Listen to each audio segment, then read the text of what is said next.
जो लोग मुझसे प्यार करते हैं, 1 घंटा परेशानी झेल लो, क्या हो जाएगा। हम किसान मजदूर के बच्चे हैं, हम किसान कमेरे वर्ग के लोग हैं, हम वो लोग हैं जो सफाई का काम करते हैं, हम वो लोग हैं जो मजदूरी काम करते हैं, हम वो लोग हैं जो बिल्डिंगें बनाते हैं, हम लोग हैं जो खेतों में काम करते हैं। हमें आदत है परेशानियां सहने की, तो सह लो। अगर आप बैठ जाओगे तो मैं अपनी बात रखूंगा, वरना वचन देता हूं कि अपनी बात नहीं रखूंगा। आप जानते हो मेरे नेचर को, मैं वचन देके नहीं मुकरता हूं। अभी आपको तय करना है। इधर वालों को भी कह रहा हूं, schedule caste, schedule tribe, backward के लोगों को कितनी उनकी आबादी और कितना सम्मान उनको मिल रहा है, कितनी हिस्सेदारी उनको मिल रही है, तो केंद्र सरकार जल्द से जल्द जातिगत जनगणना नहीं होगी तब तक सबसे पहले स्पष्ट ही नहीं होगा जो आज षड्यंत्र किया गया है और कुछ लोगों को जानबूझ के उनके मुंह से कहलवाया जा रहा है कि इस जाति का हिस्सा ये लोग खा रहे हैं, इस जाति का हिस्सा ये लोग खा रहे हैं, इस जाति का हिस्सा ये लोग खा रहे हैं। शेखर आजाद आपको वचन देके कहता हूं, अपने बहुजन समाज के सामने जातिवार जनगणना कराइए, उसके आंकड़े सार्वजनिक कराइए। अगर अंतिम पायदान पर रहने वाले जिनको डीएससी के भाई कहा गया है, जो हमारा परिवार है, अगर उनका 1% आरक्षण भी पॉइंट के बराबर भी कमजोर पड़ रहा होगा तो मैं वचन देता हूं कि इससे बड़ी रैली उनके समर्थन में हम लोग करेंगे।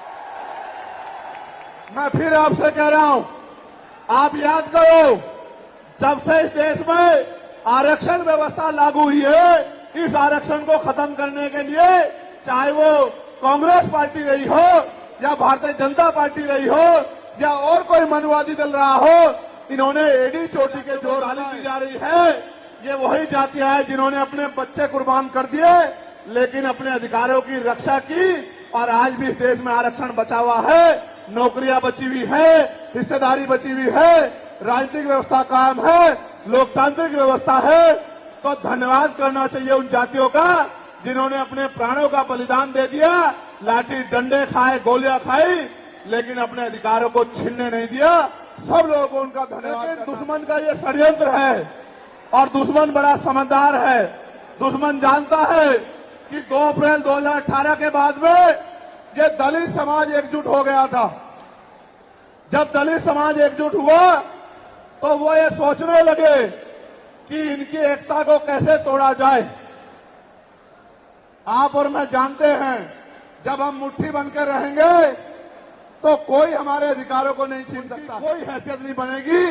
इसलिए हमारे महापुरुषों ने बहुजन समाज में भाईचारे की बात की। और आप महसूस करो, बाबा साहब अंबेडकर ने क्या नारा दिया, शिक्षित बनो, संगठित रहो और संघर्ष करो। देश के बाहर गया तो मैंने देखा, तो मैं ये देख रहा था, मुझे बड़ी खुशी हो रही थी। लेकिन जब मैं भारत की तरफ देखता हूं तो बड़ी ये महसूस करता हूं कि आज जो कुछ हमारे पास है वो हमारे महान पुरुषों की संघर्ष की वजह से है। अगर हमारे महान पुरुष संघर्ष नहीं करते तो जो आज हमें मिला है ये भी हमें किसी कीमत पे नहीं मिलता। ये भाजपा के लोग जो सत्ता में बैठे हैं, इन्होंने वोट तो आपसे हमसे ली धर्म के नाम पे, भाईचारे के नाम पे, लेकिन सत्ता में आके ये लोग अपने लोगों का काम करने लगे, अपने महापुरुषों की विचारधारा को आगे बढ़ाने लगे और हम लोग रोटी रोटी के लिए मोहताज लोग, जुल्म जाति के शिकार लोग परेशानी की जिंदगी जीने लगे। मैं कि schedule caste, schedule tribe, backward के लोगों को कितनी उनकी आबादी और कितना सम्मान उनको मिल रहा है, कितनी हिस्सेदारी उनको मिल रही है, तो केंद्र सरकार जल्द से जल्द जातिगत जनगणना कराए।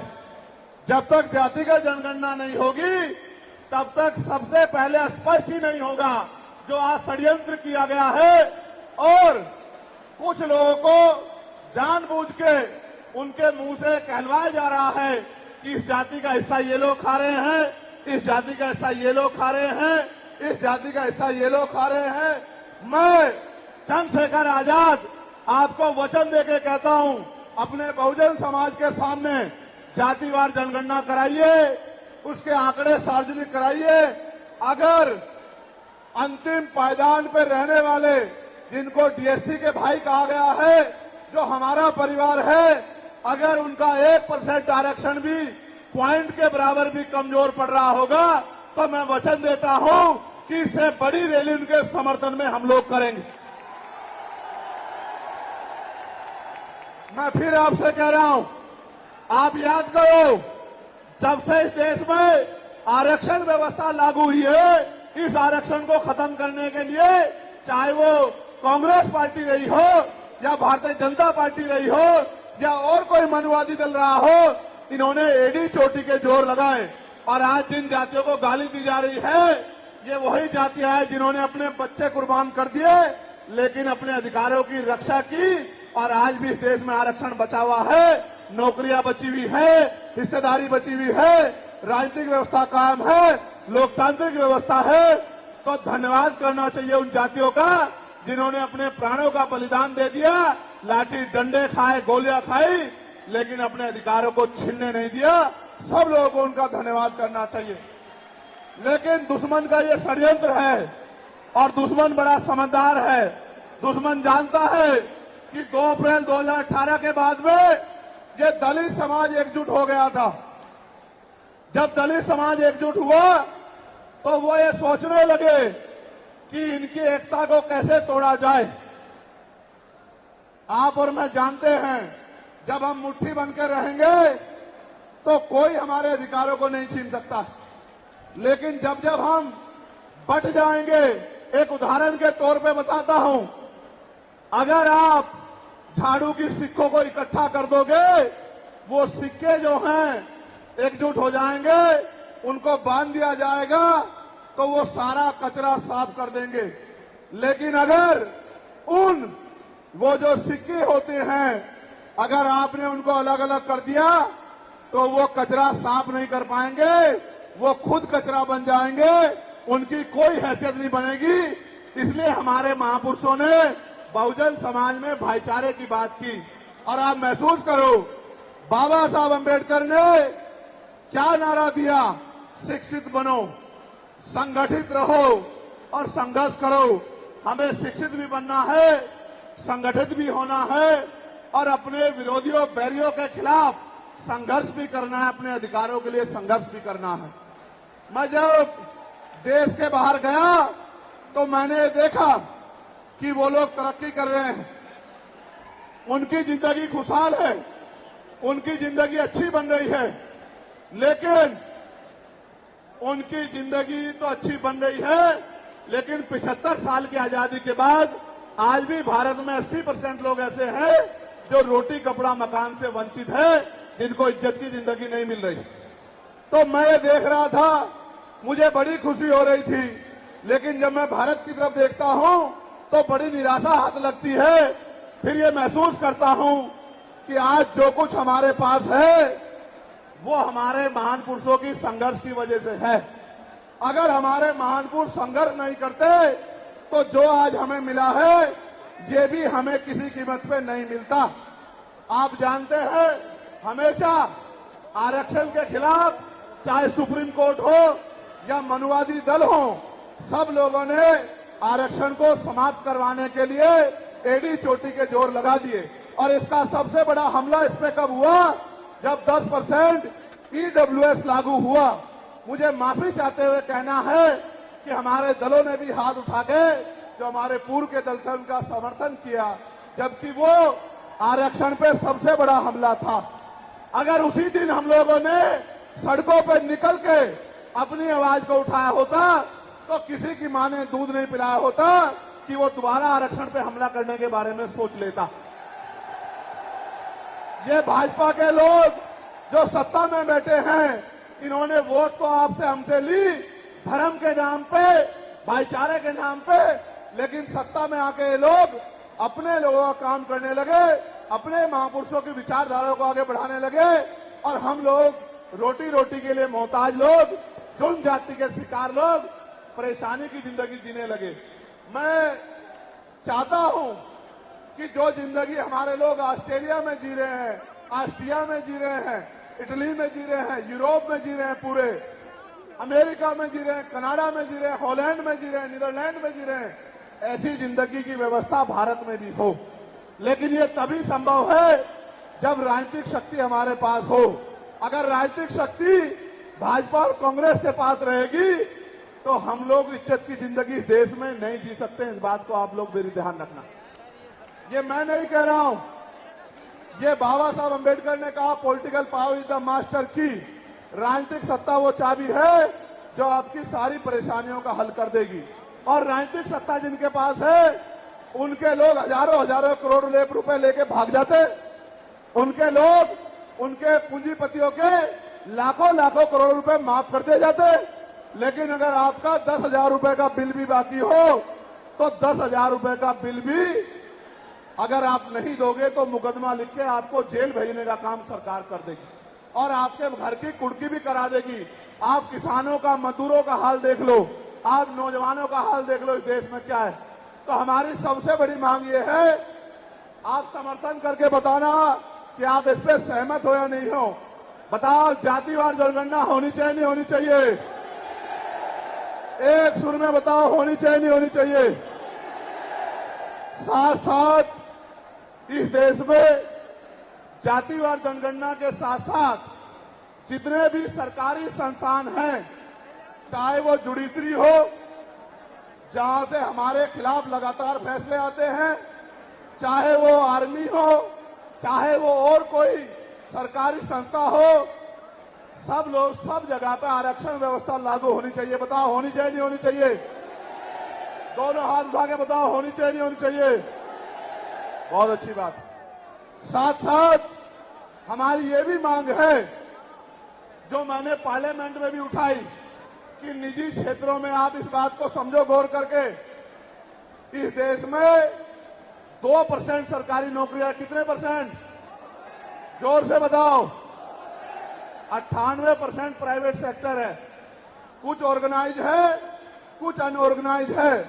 आप ये देखो, 2% में तो बंटवारा है, लेकिन 98% पे पुरानी सत्ता वाले लोग और आज की सत्ता वाले लोग सांप की तरह कुंडली मार के बैठे हैं।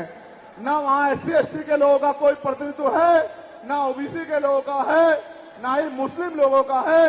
तो हमारी मांग ये भी है कि अब समय आ गया है कि निजी क्षेत्रों में भी आरक्षण की व्यवस्था होनी चाहिए। होनी चाहिए नहीं होनी चाहिए? बताओ, दोनों हाथ उठा के बताओ, जोर से बताओ, होनी चाहिए नहीं होनी चाहिए? Very good, very good. साथ साथ हमारी ये मांग है कि प्रमोशन में रिजर्वेशन भी इस देश में लागू होना चाहिए। शेड्यूल कास्ट, शेड्यूल ट्राइब और बैकवर्ड के लोगों के लिए प्रमोशन में रिजर्वेशन भी सरकारी संस्थानों में लागू होना चाहिए। लागू होना चाहिए, लागू होना चाहिए? बताओ, जोर से बताओ। हमारी ये भी मांग है कि मंडल कमीशन की बाकी सिफारिशें भी लागू होनी चाहिए, क्योंकि जब तक मंडल कमीशन की बाकी सिफारिशें लागू नहीं होगी तब तक पिछड़े वर्ग के लोगों को बराबर की हिस्सेदारी और सम्मान नहीं मिलेगा। हमारी ये भी मांग है, सरकार कह रही है कि क्रीमी लेयर लागू करना चाहिए और जज साहब भी कह रहे हैं क्रीमी लेयर लागू करना चाहिए। मैंने पार्लियामेंट में पूछा कि भारत में कितने शेड्यूल कास्ट के लोग, शेड्यूल ट्राइब के लोग अरबपति बन गए, इसका डाटा आपको सार्वजनिक करना चाहिए, आर्थिक आंकड़े सार्वजनिक करने चाहिए। तब हमें पता लगेगा कि क्रीमी लेयर की स्थिति में हम आए या नहीं आए। आपको शायद जानकारी नहीं है, मैं आपको बताता हूं, आज भी बहुत सारे पदों को NFS करके, नोट फाउंड सुटेबल करके हमारे योग्य लोगों को नौकरी से निकालने का काम ये सरकारें करती है, क्योंकि कलम की ताकत उनके हाथ में होती है। जिनकी राज सत्ता पे कब्जा होता है, हमारे लोगों का राज सत्ता पे कब्जा नहीं है, इसलिए सारी योजनाएं हमारे खिलाफ बनती हैं। हमारी ये भी मांग है, जिस पर मैं गौर कर रहा हूं, सरकार ने कहा, मैं आज इस पर भी बोलूंगा। आज अगर मैं इस पर नहीं बोलूंगा तो हमारे लोगों को पता ही नहीं लगेगा देश में क्या हो रहा है। सरकार ने कहा कि वर्गीकरण लागू होना चाहिए। मैंने आपको बताया कि बातें तो बहुत लोग करते हैं, लेकिन जब आरक्षण पे हमला होता है, जब और किसी तरीके से आरक्षण को खत्म किया जाता है, जब गांव-गांव जाके लोगों को समझाने का प्रयास किया जाता है, तब जिन जातियों को आज सरकार के इशारे पे गाली दी जा रही है, उनको ही उन्हीं की जिम्मेदारी मान के लोग घर में बैठ जाते हैं कि भाई यही आरक्षण की रक्षा करेंगे, यही अधिकारों की रक्षा करेंगे।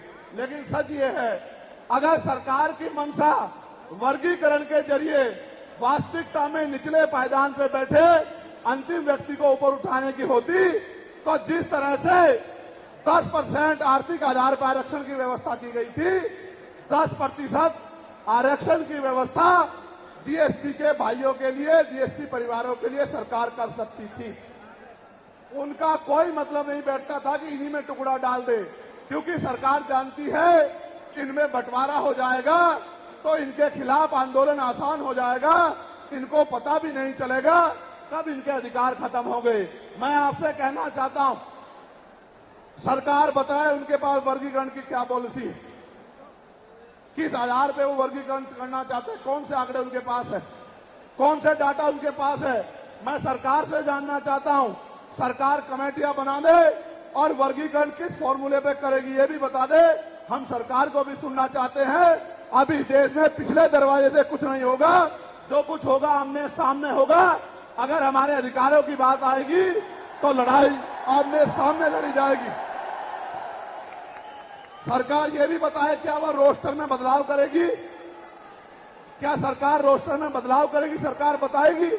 हमारे लोग तो अभी सही तरह से चीजों को नहीं जानते हैं। मैं ये भी विश्वास दिलाता हूं, स्पेशली डीएससी के भाइयों को कह रहा हूं, मेरी बात को गौर से सुनना। स्पेशली डीएससी के भाइयों को कह रहा हूं, उन जातियों को जो लोग आंदोलन कर रहे हैं, आपको एहसास नहीं है, जब देने की बारी आएगी हम बताएंगे अपने भाइयों को किस तरह से आगे बढ़ाया जाता है, किस तरह से उनकी हिस्सेदारी दी जाती है। अभी तो हम पे देने कुछ है ही नहीं। मैं आपको विश्वास दिला कहता हूं, डीएससी के जो हमारे भाई हैं, वाल्मीकि समाज के भाई हों, धानुक समाज के भाई हों और बागड़ी समाज के भाई हों और किसी सैसी समाज के भाई हों, मैं चंद्रशेखर आजाद वचन देके कहता हूं बहुजन समाज के सामने, ये हमारी आपसी बातचीत है। आप दुश्मन के इशारों पे काम मत करो, हम लोग बैठ के अपनी लड़ाई को निपटा लेंगे। हम लोग अपने आप बैठ के चर्चा करके आपके साथ बैठ के, अगर कहीं हमें कुछ डर भी है, आप चीजों को नहीं समझ पा रहे हो या हम लोग समझा नहीं पा रहे, अगर आपको अधिकार मिलता है तो बताओ, हमारे किसी व्यक्ति को तकलीफ है क्या? बताओ, अगर हमारे डीएससी के भाइयों को अधिकार मिलता, बताओ, हाथ उठा के बताओ, तकलीफ है क्या हमें किसी को? ये इतना बड़ा जन समूह गवाही दे रहा है, अगर डीएससी के भाइयों को कुछ मिलता है तो हमें तकलीफ नहीं है। लेकिन हम इस सरकार की मंशा को जानते हैं, हम इस सरकार को जानते हैं, इनके चरित्र को जानते हैं। ये देना कुछ नहीं चाहती, ये तो इसको अटका के रखना चाहती हैं। आप ये देख लेना, इन्हीं के कुछ लोग पहले सुप्रीम कोर्ट चले जाएंगे। जैसे उदाहरण के तौर पे गौर करो, 69,000 शिक्षक भर्ती में सरकार ने 20,000 पदों पे घोटाला किया। हम लोगों ने आंदोलन किया तो सरकार ने 6,800 नियुक्ति की लिस्ट जारी की। फिर अपने लोगों को हाईकोर्ट भेज के उस पर रोक लगवा दी। फिर हाईकोर्ट पे फिर हमारे लोग लड़े तो उन्होंने कहा दोबारा लिस्ट जारी करो, इनको अधिकार मिलना चाहिए। तो वोट लेने के लिए हमारे लोगों के सामने कहा कि भाई मिलना चाहिए, हम समर्थन करते हैं। लेकिन अपने लोगों को सुप्रीम कोर्ट भेज दिया और सुप्रीम कोर्ट में इनके बैठे जजों ने फिर से उस पर रोक लगा दी। इसलिए हमें इनकी नीयत पे शक होता है। मुझे डर ये भी है, अगर ये अधिकार स्टेट गवर्नमेंट को दे दिए गए तो ये कॉन्स्टिट्यूशन का तो बहुत बड़ा वॉयलेशन होगा ही, 340 का, 341 का, लेकिन AB का। लेकिन सबसे बड़ा खतरा ये है कि कल जो सरकार सत्ता में आएगी वो किसी भी अन्य जाति के लोगों को शेड्यूल कास्ट में उनको शामिल करके आपके पूरे अधिकार को छिन-भिन कर सकती है। अगर ये पावर स्टेट को मिल गई, हमें सरकार की मंशा पे सिर्फ शक है। हमने ये भी मांग की, आपको याद होगा, यूपी के साथी हमारे जानते हैं, हमने 2 साल पहले, पौने 2 साल पहले मांग की थी कि जो 52% ओबीसी हैं उनको 27% रिजर्वेशन सुप्रीम कोर्ट के लोगों ने दिया। आबादी से आधा। सुप्रीम कोर्ट ने मंडल कमीशन की रिपोर्ट के बाद ना चाहते हुए सरकार ने कर दिया, तो सुप्रीम कोर्ट ने अपने तरीके से रोक लगा के 27% दिया। हमने मांग की पौने 2 साल पहले यूपी में गोरखपुर में पीसी करके कि ओबीसी की आबादी तो 52% ही है, तो 15% 27% से अलग 15% आरक्षण की व्यवस्था अलग से अति पिछड़ी जातियों को करानी चाहिए। मांग हमने पौने 2 साल पहले उत्तर प्रदेश में उठाई थी। उसके बाद उसी दिन हमने मांग उठाई, क्योंकि हमने नैतिक चरित्र है। हम बाबा साहब अम्बेडकर को, माननीय काशीराम साहब को अपना नेता मानते हैं। हम ज्योतिबा फूले साहू जी महाराज को अपना नेता मानते हैं। हमने मांग उठाई थी, हम मामला रामसू वर्मा और सर छोटू राम को अपना नेता मानते हैं। हम चौधरी महाराज सिंह भारती को अपना नेता मानते हैं। हम कोतवाल धन सिंह गुर्जर को अपना नेता मानते हैं। हमने मांग उठाई थी कि भाई हमारी आबादी बढ़ रही है। 2011 के बाद जनगणना नहीं हुई, और जो जनगणना हुई उसके आंकड़े जारी नहीं हुए। इसलिए हम लोग मांग करते हैं कि जिन जातियों को अवसर नहीं मिले, पहले तो उनको तैयार किया जाए और फिर उनको 5% अतिरिक्त आरक्षण शेड्यूल कास्ट में 15% अतिरिक्त देकर उनको मुख्य धारा में लाया जाए। जब हम 2 साल पहले इसकी मांग कर रहे हैं, तो हम डीएससी के भाइयों के विरोधी कैसे हो सकते हैं, आप लोग बताओ। तब तो वो आंदोलन भी नहीं चला रहे थे। हम तो आंदोलन चला के मांग कर रहे थे कि मिलना चाहिए, मिलना चाहिए। लेकिन मैं आज भी कहता हूं, हमारी ये मांग है कि अब समय आ गया देश में कि आरक्षण की सीमा बढ़ाई जानी चाहिए, आरक्षण की कैप खत्म की जानी चाहिए और 100% रिजर्वेशन इस देश में लागू होना चाहिए। जिसकी जितनी संख्या भारी, उसकी उतनी हिस्सेदारी का लाभ उनको मिलना चाहिए। आप फिर कह रहा हूं, जातिगत जनगणना कराओ और 100% आरक्षण करो। मैं तो स्वर्ण जातियों का सबसे बड़ा हितैषी हूं, उनको 10% आरक्षण क्यों दे रहे हो? मेरी ये मांग है। मैं तो अपने लोगों के आरक्षण में से भी उनके लिए मांग करता हूं। उनकी आबादी तो 15% भी नहीं है। मैं ये कहता हूं कि उनका अलग से ब्लॉक बना के उनको 20% आरक्षण सरकार को देना चाहिए और 80% आरक्षण को एससी, एसटी, ओबीसी के लिए फ्री कर देना चाहिए। जबकि काशीराम साहब तो 85% की बात करते थे, लेकिन मैं समझता हूं कि उनमें भी लोग गरीब हैं, इसलिए मैं उनका 5% और बढ़ा रहा हूं। लेकिन पहले देश को ये तो बता दो, जातिगत जनगणना करा के, कि भाई अभी तक उनका प्रतिनिधित्व कितना है, अभी तक उनकी सरकारी नौकरियों में हिस्सेदारी कितनी है और कितनी कमी उनकी है जो आपने 10% उनको दे दिया।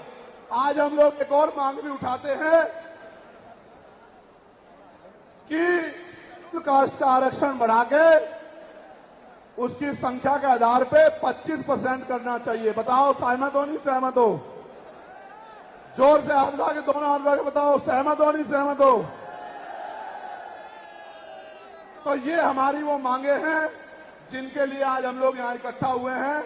और हम इकट्ठा नहीं हुए आज तो मजबूरी या अपने देश से प्यार था कि हमने अपने आंदोलन को बदलाव कर लिया। अगली बार अधिवेशन तो होगा इंदौर में, लेकिन जब